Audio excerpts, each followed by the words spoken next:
Boa noite a todos. Estamos iniciando mais um culto ao vivo, online, Comunidade Cristã de Lajeado.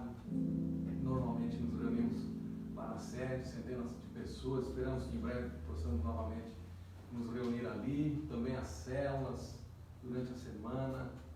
Alguns estão fazendo também online, outros estão aguardando ainda a possibilidade também de estarmos em mais pessoas juntos, nas casas, nas famílias. Enquanto isso, amados, estamos saudando todos nessa noite maravilhosa, noite abençoada de domingo, para louvarmos a Deus, buscar o Senhor. Temos tido dias tão bonitos, né? Eu sei, nós estamos precisando de chuva no nosso estado também, né? Mas mesmo assim os dias agradáveis, bonitos, mesmo com toda essa questão do coronavírus, essa dificuldade na humanidade, essa enfermidade, esse vírus, vamos continuar orando para vencer, para passar essa fase, vencer essa batalha contra essa pandemia, como igreja, termos vitória nesse mundo e também abençoar as pessoas, abençoar a humanidade com cura, com restauração. Vamos louvar nosso Deus. Obrigado, Senhor. Obrigado por essa noite.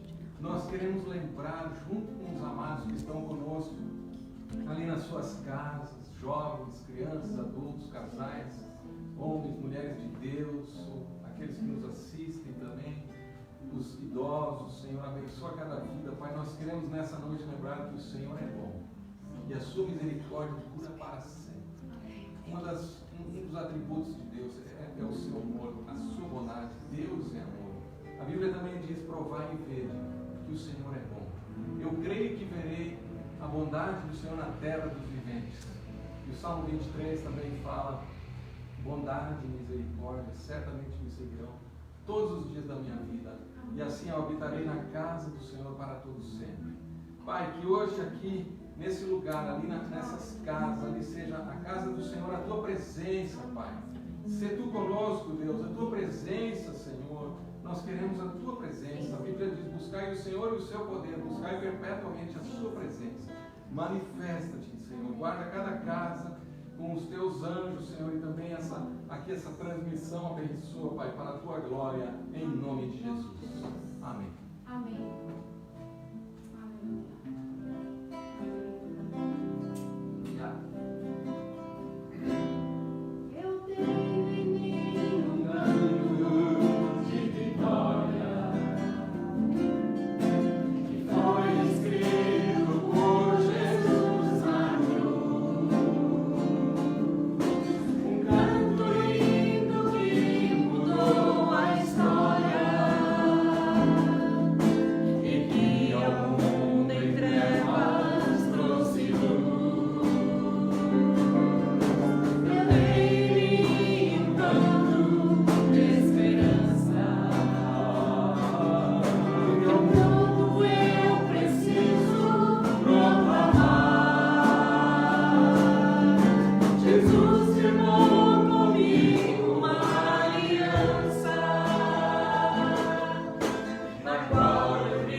Não apenas de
gravidade desse vírus, Pai. Abençoa ó Senhor, as ações do governo, Senhor, municipal, estadual, federal, Deus, em sincronia, Senhor. Abençoa, Senhor, de modo conjunto, Pai. Abençoa, Senhor, que seja vencida essa epidemia na nossa nação, Senhor. Abençoa a nossa cidade, Senhor, que não haja ninguém que pereça, ninguém que mora na nossa cidade. Abençoa, guarda, Senhor, ali no hospital, os que estão ali numa UTI, ó Deus, que possam ser curados, restaurados, Pai. O nosso estado também, Senhor, Deus, os hospitais não sejam sobrecarregados, nosso sistema de saúde, Senhor, continue sendo guardado, guarda mais ainda, Deus, com a tua mão. Abençoa os médicos, enfermeiros, equipes de saúde, Senhor, coloca a tua mão, Senhor. Ó Deus, no nosso estado, na nossa cidade também, no nível nacional, Senhor. Abençoa esse novo ministro da saúde, Senhor. Abençoa o presidente, Senhor. Abençoa a sua equipe, Pai. Abençoa o presidente da República, Deus, da graça e sabedoria, Senhor. Nós oramos pelas autoridades. Nós oramos que haja paz no nosso país, Senhor. Nós oramos que haja também, cuida da economia, Senhor. Ó Senhor, da saúde, da economia. Cuida, Senhor, também da social, da vida das pessoas, nessa distanciamento social, até quando necessário, conforme a tua vontade, Senhor. Em breve possamos ter uma vida normal novamente, Senhor.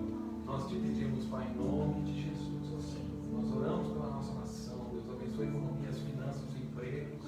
Abençoa as empresas, Pai. Ó Senhor Jesus, que não seja necessário demissões, Deus, mas que cada um tenha o seu ganha-pão, o seu trabalho, Senhor. Abençoa a escola quando voltar, Senhor, que possa voltar na hora certa, Senhor. As crianças, guarda as crianças que ainda estão em casa, Senhor. Ó Deus, que estão ali, Pai, os pais, as crianças também, os jovens, guarda os jovens, suas expectativas, Pai. Livra o nosso país do caos, livra da desgraça, Senhor. Livra da desesperança, livra da depressão, livra as pessoas da depressão, Pai, coloca alegria.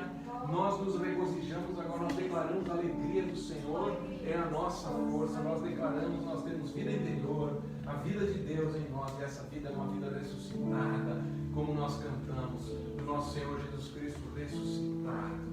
Em nós Ele vive, Ele reina, Ele conhece todas as necessidades. Ó Senhor, Ele conhece todas as nações. Ó Senhor, todas as vidas e observa todas as pessoas, Senhor, opera, Deus, a tua cura, ó Senhor, no mundo todo, Senhor, a vitória sobre essa enfermidade. Pai, o teu nome seja exaltado, o teu nome seja glorificado, e as nações venham para ti, as nações te glorifiquem, Deus, e te exaltem, Senhor.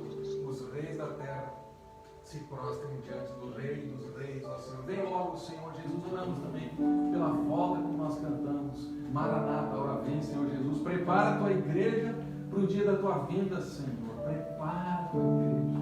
Cada casa agora, Senhor, que está, me abençoa, Senhor. Prepara, nós oramos também que sejam repreendidas as enfermidades.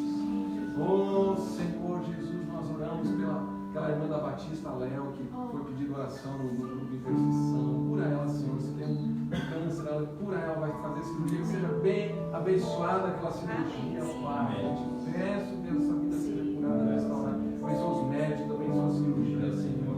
Se mais alguém tem alguma cirurgia para ser feita, abençoe, guarda, Senhor. Nós oramos pelos enfermos agora, sejam curados e restaurados. Coloca a tua mão, Pai. Se tu tens algum enfermo na família agora, ali, coloca um familiar, coloca em oração. Senhor, cura. Declaramos graças, Senhor. Lembra essa pessoa em oração agora o seu nome e coloca diante de Deus. Nós declaramos graça e cura, misericórdia e libertação. Nós declaramos o ano aceitável do Senhor. Aleluia. O ano aceitável do nosso Deus. Obrigado, Jesus. Haverá também o dia da vingança do nosso Deus. Nós anunciamos o dia da tua vinda, Senhor. Ó Senhor, e agora nós pedimos pela graça, Senhor. Esparrama graça nas casas agora. Amém. Dá alegria nas crianças, Pai. Esparrama graça. Amém. Esparrama, Senhor. Derrama graça, Senhor. Derrama a tua palavra. Abençoa. Hoje temos aqui o pastor Jorge, a Rosé, os pastores aqui conosco. Abençoa a palavra que o Jorge vai trazer, Senhor. Aleluia. Já entregamos essa palavra nas tuas mãos, Pai. Em nome de Jesus. Repreendemos toda obra maligna. Repreendemos as enfermidades. Enfermidades vão embora em nome de Jesus.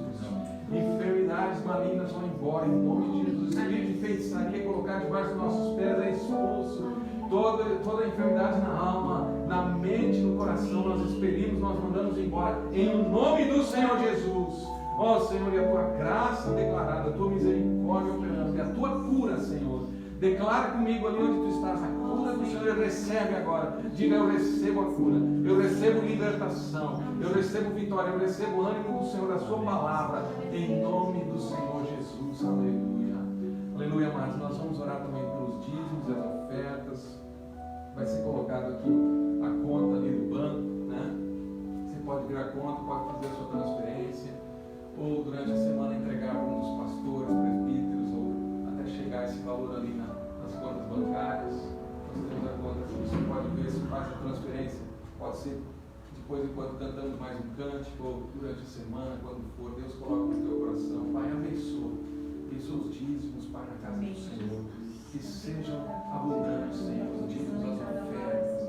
Nós lembramos a construção também que continua ali, Pai.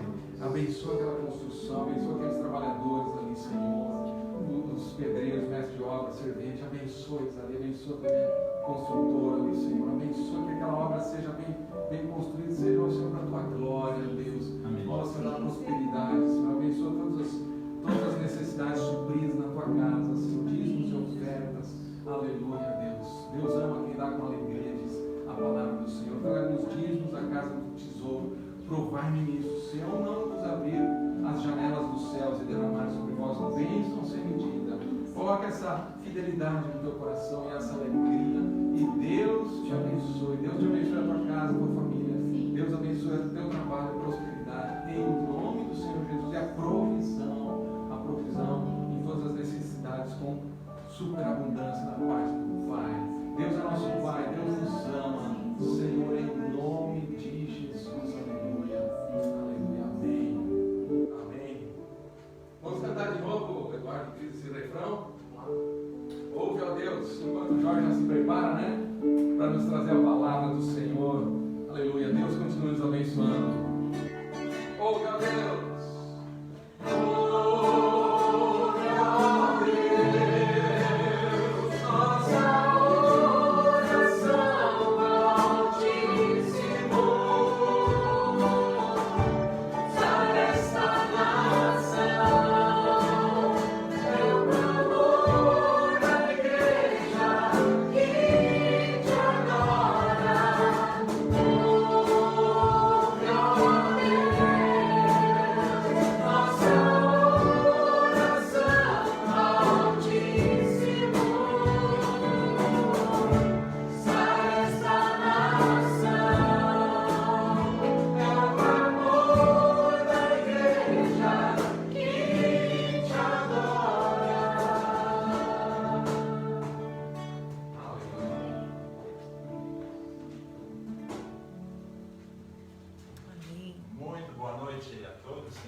Queremos ler uma palavra que está em 2 Reis, capítulo 4. Os irmãos podem abrir esse texto lá na sua casa, né? E acompanhar.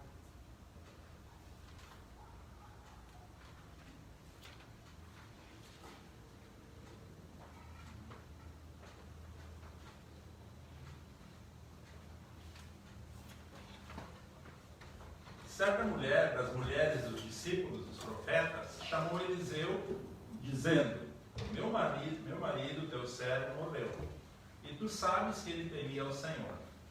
É chegado o credor para levar os meus 2 filhos para serem escravos. Eliseu lhe perguntou: que te hei de fazer? Diz-me, o que é que tens em casa? Ela respondeu: tua serva não tem nada em casa, senão uma botija de azeite. Então disse ele: vai, pede emprestadas vasilhas a todos os teus vizinhos, vasilhas vazias, não poucas. Então entra e fecha a porta sobre ti e sobre teus filhos, e deita o teu azeite em todas aquelas vasilhas. põe à parte a que estiver cheia. Partiu, pois, dele, e fechou a porta sobre si e sobre seus filhos. Estes lhe chegavam as vasilhas, e elas enchiam. Cheias as vasilhas, disse ela a um dos filhos: chega-me aqui mais uma vasilha. Mas ele respondeu: não há mais vasilha nenhuma. E o azeite parou. Então foi ela e fez saber ao homem de Deus. E ele disse: vai, vende o azeite e paga a tua dívida. E tu e teus filhos vivei do resto. Então, aqui temos uma viúva atribulada no período de crise, um período de dificuldades, extremas dificuldades, né? Então, mas o título dessa mensagem é assim, ó: Deus sempre é o mesmo Deus. Quantos creem nisso? Deus sempre é o mesmo Deus. Amém. Com crise ou sem crise, o Senhor é Deus. Amém? Amém. Ele é Deus, Ele é o mesmo, Ele nunca muda, Ele é imutável. É o mesmo ontem, hoje, sempre vai ser o mesmo. Então, a situação que essa mulher estava passando era um período de extrema dificuldade. E só para a gente se situar um pouco, nessa época aqui em que aconteceu o que relata nesse texto, é na época do profeta Eliseu. Um pouquinho antes de Eliseu veio Elias, né? E Eliseu se tornou o sucessor de Elias no ministério. Esses dois profetas, eles foram muito usados por Deus para manifestar o poder de Deus a Israel, né? Eles estão mais ou menos no mesmo nível de Moisés, de Pedro, de Paulo, né? Só Jesus fez muito mais milagres do que Elias, do que Eliseu, do que Paulo, do que Pedro. Então é tremendo isso, né? Naquela época, naquele período, vocês já vão entender o porquê, né? Num período muito difícil, né? O ministério de Eliseu durou mais ou menos 50 anos, não se sabe certo. Os números aqui, as datas e números, elas são relativas, não se sabe certo, tem pouco escrito sobre datas, sobre períodos na vida de Elias e de Eliseu, embora eles tenham sido pessoas tão usadas por Deus na nação de Israel, né? O período de 50 anos, mais ou menos, de 840 a 790 a.C., né? O Eliseu exerceu seu ministério, período pelo menos que corresponde a 4 reis em Israel, né? Os reis vinham e iam, né? Eram assassinados, tirados do trono, e vinha outro, né?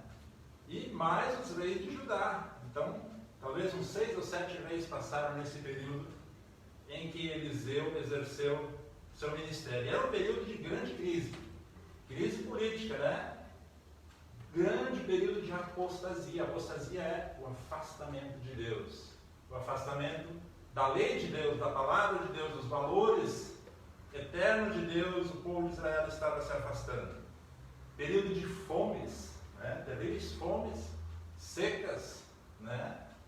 Naquela época, invasões de estrangeiros, nações vizinhas a Israel, invadindo Israel a toda hora. Reis perversos, terríveis, reis assassinos, sentaram no trono naquele período. E um período então de declínio espiritual, de idolatria, de adoração a uma divindade chamada Baal, que era o deus lá dos fenícios, né, que a esposa do rei Acabe trouxe a Israel essa idolatria. Então, por que tudo isso? Por que esses sofrimentos? Né, como lemos o caso da viúva. Certamente era um período de seca agora, nesse momento aqui em que aconteceu esse fato aqui, né? Mas também era um período de arrependimento, de oportunidade para Israel se voltar novamente para Deus. Lembramos o que aconteceu no Monte Carmelo? Elias, ele convocou toda a nação, convocou os adoradores de Baal, ele convocou todos para virem ao Monte Carmelo, onde desceu fogo do céu e queimou o sacrifício que Elias tinha preparado, enquanto que os adoradores de Baal ficaram ali, clamando, se cortando, se machucando, né? Fazendo cada maluquice, e não houve manifestação nenhuma. Mas mesmo assim, o povo não se arrependeu, não se voltaram para Deus. Então, nesse contexto, aconteceu essa história aqui. Mas se a gente for um pouco além, a gente sabe que não teve remédio para a nação de Israel. Embora os profetas foram enviados, embora Deus demonstrou seu poder, mostrou que Ele era o único Deus vivo e verdadeiro. Por volta do ano 700 a.C., Israel, o reino do norte, foi para o cativeiro da Síria. E no ano 600, mais ou menos, o reino de Judá, a parte sul, foi ao cativeiro da Babilônia. Então veio o juízo de Deus. Quero falar um pouquinho, para introduzir um pouquinho mais esse assunto, sobre os juízos de Deus, né? Eu creio que há duas classes de juízo de Deus. Uma delas, isso é a minha interpretação, não copiei isso de alguém, né? Os juízos de Deus para arrependimento. É um juízo que Deus envia, que são sofrimentos, que são limitações, que são restrições na vida das pessoas, na vida de países, na vida de cidades, pessoas das cidades, em famílias, para que se arrependam dos seus pecados, para que quebrantem o coração, entende? O sofrimento, ele visa quebrantar o coração, ele visa a pessoa se voltar novamente para Deus, que era o que estava acontecendo em Israel. A pessoa novamente acertar o alvo, mudar de rota, né? Corrigir a sua vida. Então aqui ainda tinha uma oportunidade disso acontecer com Israel, né? De amolecer o coração. É uma disciplina, né? Que nem o pai aplica ao filho. Um bom pai, ele disciplina o seu filho, justamente porque ele o ama. Hoje nós vemos pais, às vezes até pais cristãos, que não usam mais a vara, pensam, bom, não precisa disso aí, eu só vou falar com meu filho. Mas Deus, o Pai perfeito, Ele usa a vara com seus filhos. Você sabia disso? Você está familiarizado com isso? Você entende essa linguagem? Deus usa a vara para que a gente não se perca, né? Para a gente não se desviar, para a gente não se afastar totalmente de Deus. Deus está usando a vara com Israel, para que eles voltassem para os caminhos do Senhor. A vara da disciplina, né? Se o filho soubesse quantas varadas, né? Se ele soubesse que o pai vai aplicar 10 varadas numa disciplina, certamente ia pensar bem antes de aprontar, né? Qual o menino, a menina que não apronta? É difícil ter um que não apronta, né? Mas se o menino soubesse, a menina soubesse quantas varadas o pai e a mãe vão aplicar, ele certamente não ia fazer arte. Eu penso duas vezes, né? Né? Então, a vara é uma bênção. A Bíblia diz que a vara da disciplina, né? O pai que ama seu filho cedo disciplina. Então, essa linguagem é uma linguagem bíblica, né? Então, em Romanos 11, 22, não vou abrir esse versículo, fala que nós devemos considerar a bondade e a severidade de Deus, né? Repita comigo aí em casa mesmo: bondade e severidade de Deus. Deus é bom, Deus é severo. São duas coisas importantes. Amém. O filho também deve captar que o pai é bondoso, mas porque ele é bondoso, ele é severo, porque ele não quer que o filho se perca. Então Deus é bondoso, mas ele é severo. Ele nos disciplina, ele disciplina nações inteiras, povos, como disciplinou o povo de Israel, para que não se perdesse. Né? Alguns só pegam o lado, Deus é bom, Deus é bom, Deus é bom. É verdade, Deus é muito bom. Né? A bondade do Senhor, nós queremos ver a bondade de Deus, mas sempre considerar que também Ele é severo. Então, essa é é os juízos para a disciplina, para a correção. Mas existe um terrível juízo, que é o juízo definitivo. O juízo definitivo, quando não tem mais volta. Israel passou muitos juízos que eram juízos de correção. Quando eles estavam andando no deserto, eles tiveram que andar 40 anos para que uma geração inteira falecesse e a nova geração entrasse em Israel, na terra de Canaã. Por quê? Porque aquela geração do deserto era extremamente incrédula, murmuradora, eles tiveram que perecer. Mas isso era um juízo para o bem da nação, para que eles pudessem entrar na terra prometida, No ano 70, por exemplo, da nossa era cristã, Jerusalém foi destruída, como Jesus profetizou em Mateus 24. Milhares e milhares de pessoas morreram. A história conta que as pessoas comiam os cadáveres, os mortos, porque não tinha mais comida. Mais ou menos 3 anos a cidade ficou cercada.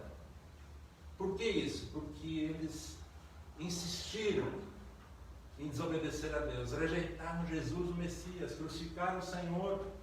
E Jesus tinha falado, olha, não vai ficar pedra sobre pedra nas construções do templo.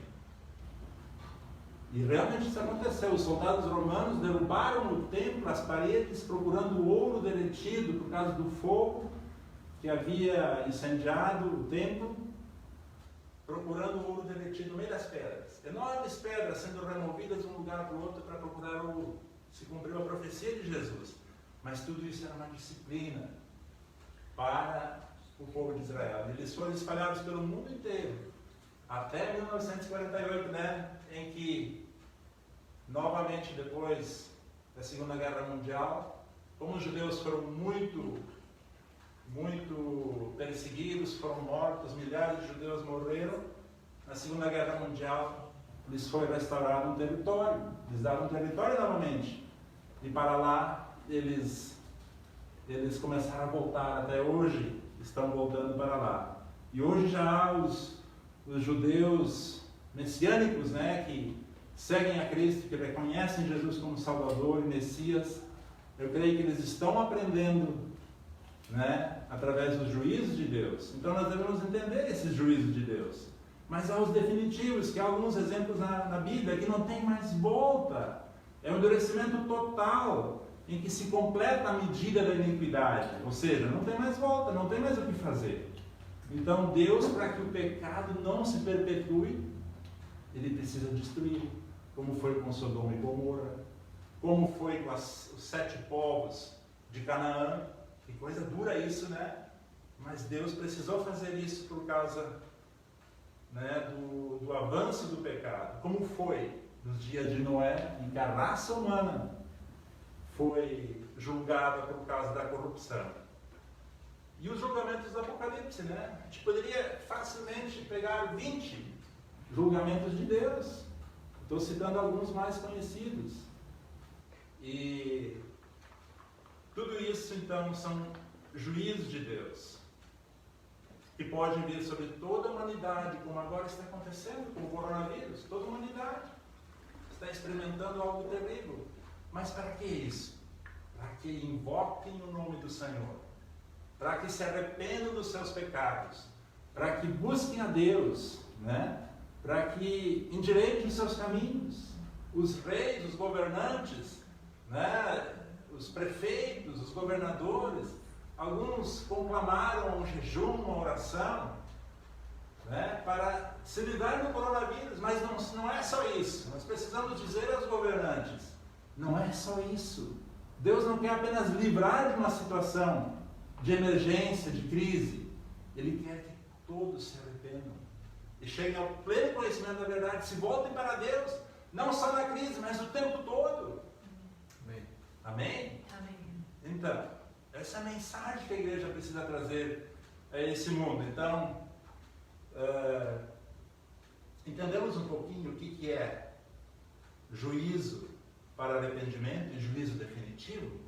Quão sério é esse assunto? Nem todos estão preparados para ouvir isso, né? Não sei se vou fazer muitos amigos com essa mensagem, mas é real, é muito real. Né? Estamos prontos então para ouvir e considerar isso? Então, a viúva estava vivendo esse período. Eu quero falar de cinco aspectos, rapidamente, que havia no coração dessa viúva. Em primeiro lugar, ela foi à fonte certa. Eliseu era o profeta. Ele era o homem de Deus, o representante de Deus naquele momento. Ela foi ao profeta. Ela foi ao homem de Deus, ao representante de Deus. Havia uma seca enorme nos dias de Elias, 3 anos e meio de seca.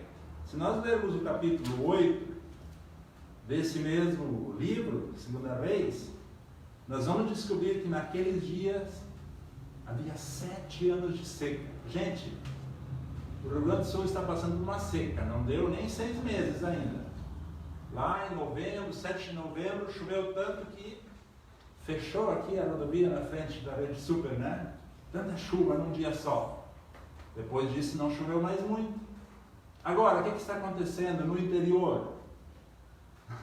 No interior, as máquinas da prefeitura estão abrindo buracos nas propriedades rurais para achar água para os animais. Não tem mais água para os animais.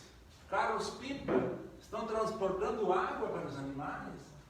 Não tem mais água. É só 5 meses de seca. 3 anos e meio nos dias de Elias. 7 anos nos dias de Eliseu. E a gente pergunta, será que essa mulher e o seu marido gastaram dinheiro à toa? Comeram muito picolé, compraram muita bala, fizeram compraram muita coisa supérflua? Certamente essa dívida vinha dessa fome, desse período prolongado de fome em Israel. E nesse mesmo texto, no capítulo 8, diz, verso 1 ao verso 3, que o Senhor chamou a fome. Que coisa impressionante, o Senhor chamou a fome para que servisse de disciplina ao povo. E essa mulher então foi até Eliseu procurar ajuda, né? Naquela época existia a escola dos profetas. E no momento Eliseu presidia essa escola. Essa mulher, na verdade, ela tinha uma tripla crise, né? Por quê? Ela perdeu o marido, ficou viúva. É uma crise, né? Para um cônjuge quando perde o outro cônjuge, né? É uma crise. Ela tinha uma dívida para pagar e ela ia perder os filhos. Eles iam ser levados para serem escravos. Ela tinha uma grande crise. Perdendo os filhos, ela ficaria sem proteção. Por quê? Os filhos eram a esperança dela de proteção, de cuidados na sua velhice. Perdendo os filhos para a escravidão, eles poderiam ser até mortos. Porque não havia muita regra para essa questão da escravidão na época. Mas graças a Deus, a escravatura ela caiu. Depois de muitos anos, né, aqui no Brasil, em 1888, em 13 de maio, né? A princesa Isabela assinou a lei áurea, né? Libertando os escravos. Mas a escravatura foi uma das coisas mais tristes da humanidade, onde uma pessoa trata a outra pessoa como seu objeto, sua propriedade. Os apóstolos e Jesus não bateram de frente contra a escravatura, mas eles ensinaram a lei do amor ao próximo. E foram ensinando. Paulo escreveu em várias epístolas sobre o tratamento dos senhores de escravos com os seus escravos. E vice-versa, como os escravos deveriam obedecer aos seus senhores. Então a influência do cristianismo derrubou a escravatura. Quem diz aleluia? Amém. Aleluia. Aleluia. Hoje talvez ainda há algum escravo, mas bem na surdina, bem escondidinho, porque já não pode mais. Então, essa era a crise dessa mulher. Provavelmente ela e seu marido deram uma vida, né, até ali pela obra de Deus, servindo a Deus. Ele era um dos discípulos dos profetas, um ajudante, um auxiliar. um aprendiz de profeta, tementes a Deus, né? Toda a sua casa. E agora veio essa catástrofe, essa calamidade para a casa dela. Mas impressionante que ela não ficou revoltada, né? Talvez a maioria das pessoas ia dizer, não, o que eu quero ainda com esse Deus? O que eu quero ainda com o profeta? O que eu ainda quero com a escola de profetas? Eu vou viver a minha vida. Não, ela foi buscar na fonte. Diga a fonte. A fonte é Jesus. Nós sempre precisamos ir na fonte. Jesus é a fonte da água viva, né? Deus, o Espírito Santo é a fonte de toda a bênção, a fonte de toda a alegria e poder. Vamos à fonte, gente. Buscar na fonte que é Jesus, que é o Senhor. A mulher foi na fonte, ela foi no lugar certo. Glória a Deus, eu fico muito contente quando eu leio essas histórias. As pessoas vão na fonte certa, não se revoltam contra Deus, não se revoltam contra os seus líderes, não se revoltam contra o pai, a mãe, contra o avô, o bisavô e não sei o que tudo, e culpam esse ou aquele. Não, ela foi na fonte. Que bênção, né? A fonte ali ela achou a solução para os seus problemas. Quando alguém se revolta contra o Senhor por alguma coisa que não gostou que aconteceu na sua vida, ele está cortando a fonte de bênção. Ele está fechando, ele está bloqueando. E aí as coisas só pioram. Então, haja o que houver, vamos na fonte. Né? Se for coisa difícil, vamos na fonte. Se for coisa boa, vamos na fonte. Se é festa, vamos na fonte que é Jesus. Não vamos esquecê-lo. Se é coisa difícil, se é morte, se é tribulação, se é perseguição, vamos na fonte. Que é Jesus Cristo, o Senhor. Em segundo lugar, ela ofereceu o pouco que ela tinha. Ela podia dizer, isso está no verso 2, né? Eliseu lhe perguntou, o que te hei de fazer? Diz-me, o que é que tens em casa? Ela respondeu, tua serva não tem nada em casa. Opa, nada não. Senão uma botija de azeite. Tinha um pouquinho em casa. Uma botija, não sei que tamanho era, talvez uns 5 litros, não sei, de azeite. Ela tinha algo para oferecer. Ela podia dizer, não, eu estou na pior agora, o que eu ainda vou oferecer? O que eu vou ainda dar? Não vou mais dar nada para ninguém. O pouco que você tem sendo oferecido a Deus pode se tornar muito, porque há possibilidades em Deus. Amém. Um paralelo com esse texto eu quero fazer com a primeira multiplicação dos pães, que está em Marcos, capítulo 6, verso 38, diz que havia 5.000 homens, mais mulheres e crianças, somando isso, provavelmente daria 15.000 pessoas. E essas 15.000 pessoas estavam num lugar desértico, ouvindo Jesus, acompanhando Jesus e os discípulos falaram, olha, manda essa gente para casa, Jesus, para que eles procurem comida pelo caminho, que eles comprem nas aldeias, que eles apanhem frutas durante o caminho, mas Jesus disse, não, deem vocês mesmos de comer. E Jesus perguntou para os discípulos, o que vocês têm? Quantos pães vocês têm? Marcos 6. Quantos pães vocês têm? Em outras palavras, quantas sementes você tem para plantar? Hoje não é mais tão comum guardar sementes. Mas eu me lembro quando eu era criança, quando a gente visitava amigos dos meus pais, familiares. Então o assunto muitas vezes era semente. Guardei tantas sacas de soja para plantar no ano que vem. Guardei tantos quilos de milho, semente de milho, escolhi a melhor semente. E guardava aquela semente. Não tinha semente selecionada para comprar nas agropecuárias, né? E eles guardavam as sementes. Mas o interessante não era mesmo guardar a semente. O interessante era saber quanto dessa semente era plantado. Não importa tanto quanta semente alguém tem. O que importa é quanto a pessoa planta. Assim é no reino de Deus.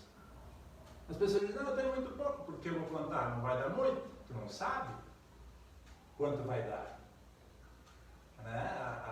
O trabalho agrícola, ele é um trabalho de multiplicação. Uma semente dá muitas sementes. Uma semente dá, uma laranja, por exemplo, tem alguns grãos dentro, aquilo pode dar um pomar inteiro depois de várias vezes plantar a semente, né? Então, quantas sementes você tem? E a segunda pergunta, quantas você tem plantado?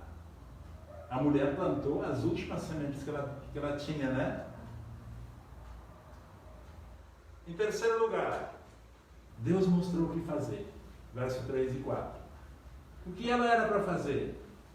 Pedir vasilhas emprestadas dos seus vizinhos e deitar o azeite nessas vasilhas.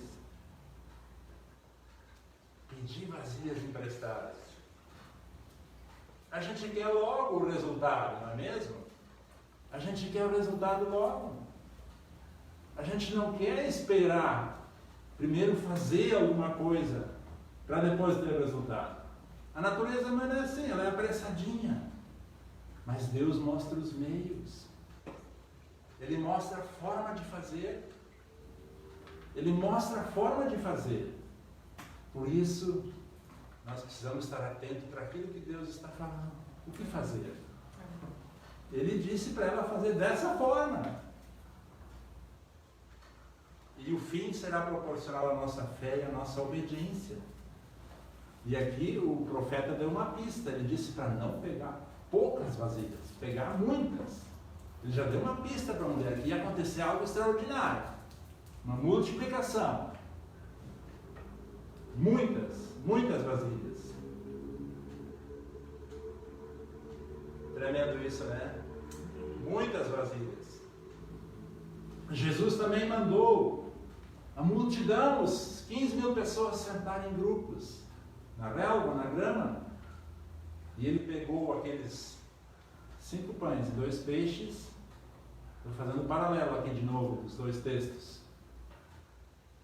E mandou os discípulos repartir os pedaços, depois de orar, depois de abençoar, entre os grupos. Interessante que a multiplicação aconteceu enquanto eles estavam repartindo os pedaços, entregando os pedaços às pessoas. Aconteceu um milagre. Tremendo, né? A multidão comeu, se fartou e sobrou 12 cestos. Deus é um Deus de abundância, quer na crise ou fora da crise. Ele sempre é um Deus de abundância. E ele se revela de forma abundante aos que confiam nele e o buscam, né? Essa mulher ela já estava humilhada bastante, né? Poxa vida, depois de tudo que aconteceu, agora era para ir nas vizinhas. Galera, ir nas vizinhas, nos vizinhos, emprestar vasilhas, num período de seca, mas vai botar o que nas vasilhas? Não tem nem água para botar. Mas ela foi e fez o que o Senhor mandou fazer através do profeta. Será que eu iria? Será que você iria? Talvez iríamos dizer, vou pagar um bar do mico. Emprestar vasilha, eu vou ter que explicar por quê. E se não acontecer nada? Mas a fé tem os seus riscos. Ou você vai, ou você não vai. Pela fé e pela obediência, né? Mas ela foi, aleluia, né? Ela desceu mais um degrau da humilhação. Às vezes precisa descer mais um, já desceu 10, desce mais um. Né? Te humilha e Deus vai abençoar. Em quarto lugar, Deus só multiplica o que já tem. Versos 5 e 6. O azeite dela, que ela já tinha. Ele multiplicou o que ela já tinha. Jesus multiplicou o que? Aquele rapaz, aquele menino, os 5 pães e os 2 peixes, que ele já tinha em mãos. Não mandou buscar lá no outro lugar. O que já tinha era pouco para tanta gente. Mas ele multiplicou o que já tinha. E a viúva foi despejando o azeite. Eu sempre pensava assim, não. Ela despejou um pouquinho em cada vasilha. Não. Ela foi despejando uma a uma e à medida que iam se enchendo, o filho ia separando e colocando à parte. Até que terminou as vasilhas. E aí parou de jorrar o azeite. Tremendo, né? Amém. Que coisa maravilhosa, né? Uma após outra se encheram. E a obra de Deus aconteceu. A gente vê aqui que as obras andam junto com a fé. As obras de obediência. Deus disse para Abraão, vai para uma terra que eu te mostrarei. Ele ficou em casa sentado esperando isso acontecer algum dia? Não, ele foi imediatamente. Pegou a sua família, pegou as suas coisas e foi. As obras acompanhando a fé viva. Glória a Deus. Glória ao Senhor. Em quinto lugar e último, Deus quer a boa administração financeira, verso 7, onde o profeta diz,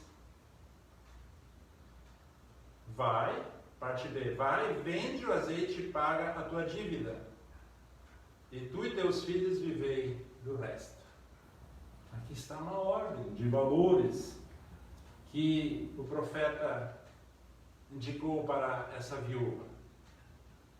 Azeite de oliva é caro, né? Quantos compram no mercado azeite de oliva? Não é baratinho, bem mais que o azeite de soja, né? Ou de girassol, ou de milho, né? E normalmente ele era valioso, né? Para a cozinha, era usado na cozinha, era usado nas lâmpadas, não tinha luz elétrica. Era colocado nas lâmpadas, nas lamparinas, né? Nós éramos crianças, meus avós tinham lamparinas, mas o combustível era querosene. Meu, se dava um fedorão e uma fumaceira dentro de casa quando acendia aqueles trecos, né?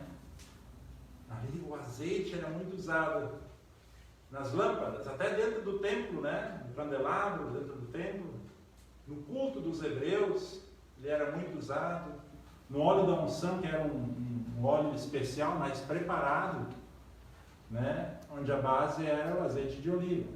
Os judeus tinham o costume de oferecer azeite para as visitas, né? Por isso Jesus disse para aquele fariseu, olha, eu cheguei na tua casa, tu nem me ofereceu azeite, óleo, né?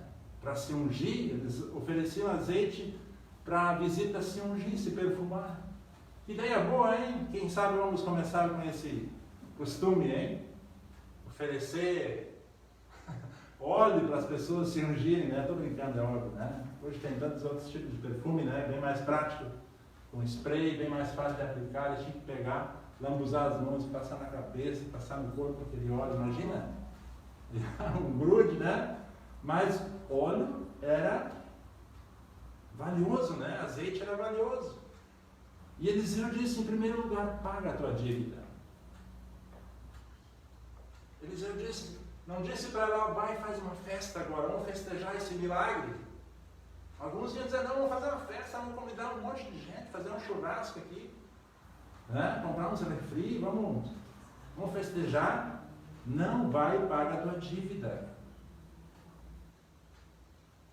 Importantíssimo isso, né? Deus espera o nosso bom testemunho. Paga a tua dívida, depois o teu sustento. Normalmente nós invertemos, nós pensamos, não, primeiro o meu sustento, o credor que espera, ele se vira, né? Nós pensamos, na nossa cultura, muitos pensam assim. Deus quer o nosso bom testemunho. Ficar devendo é um testemunho. Testemunho. O que é testemunho? Um testemunho que é triste. Romanos 13:8 diz, a ninguém fiqueis devendo coisa alguma. Não ficar devendo nada para ninguém. As pessoas não esquecem de jeito nenhum o que você deve a elas. Você até pode esquecer, mas elas não esquecem. Salmo 37:21 diz que o ímpio pede emprestado e não devolve, não paga. O que é o ímpio? O ímpio é a pessoa impiedosa. Impiedade é o contrário de piedade. Piedade é a característica daquele que ama e obedece e serve a Deus. O ímpio não dá nem bola para que Deus fala, né? Então, se você não consegue pagar, mesmo nessa época agora de crise, de dificuldade financeira, vai parcelar, vai negociar com o seu credor, né? Propõe para ele uma forma de pagamento a longo prazo, vai conversar com ele. E que ninguém se aproveite da pandemia para ficar devendo, né? Ah, a crise não deu e tal, né? Então, amados, aprendemos, né, 5 pontos importantes com essa mulher, né? Ela foi a fonte certa. Vamos sempre à fonte certa. Não as fontes de água amarga, a fonte de água viva. Vamos oferecer o pouco que temos. Não vamos achar pouco demais. Vamos oferecer ao Senhor e fazer aquilo que Ele nos manda fazer.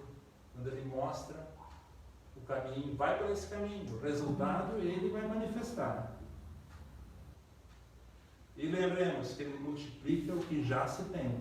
Não fica esperando muitas grandes coisas primeiro. Faz, usa aquilo, oferece aquilo que tens em mão. Então, e administra bem as tuas finanças. Amém? Amém. Vamos orar. Obrigado, Senhor nosso Deus, pela Tua palavra, Senhor. Obrigado. Ajuda a cada um de nós nesse período, ó Deus, de crise, nesse período de dificuldade, Senhor. Nós vemos nesse texto que Tu és um Deus de abundância. Sim, Senhor. Tanto no período bom como no período ruim, Senhor. Abre as janelas dos céus, envia a Tua provisão a cada um dos irmãos, a cada família, a cada lar. Ó Deus, preserva os empregos dos irmãos, Senhor. Ó Deus, abençoa a nossa nação, abençoa os empresários, abençoa os governantes, Senhor. Ó Pai, que haja condições mesmo no nosso país para o trabalho, Deus, para o emprego. Também oramos que esse coronavírus vá embora em nome do Senhor Jesus Cristo. Se ele foi enviado a fim de trazer arrependimento aos corações, nós oramos, Pai, que a convicção de pecados venha pelo poder do Teu Espírito, na vida do Teu povo, na vida das pessoas aí fora.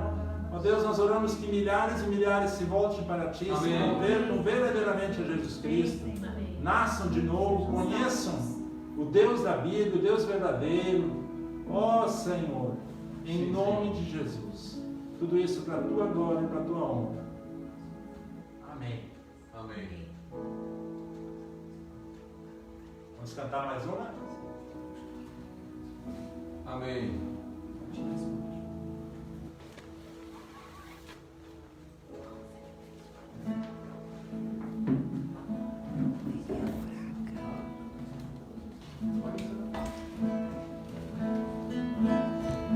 Aleluia. Palavra abençoada, né? O importante é estarmos na presença do Senhor. Amém? Aleluia. Melhor é o dia entre os árvores.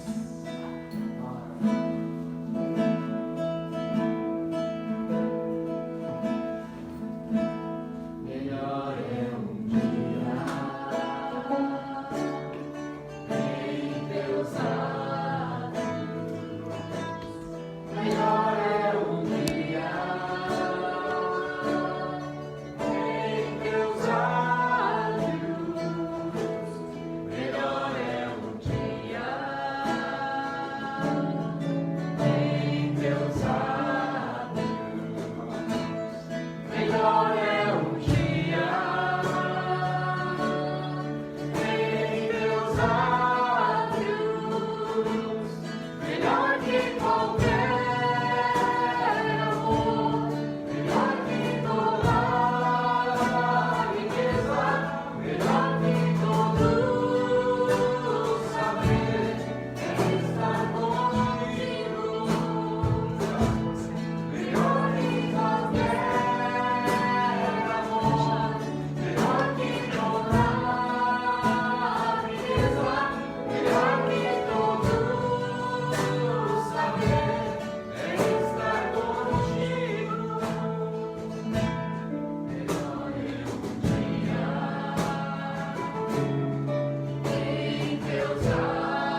boa semana a todos.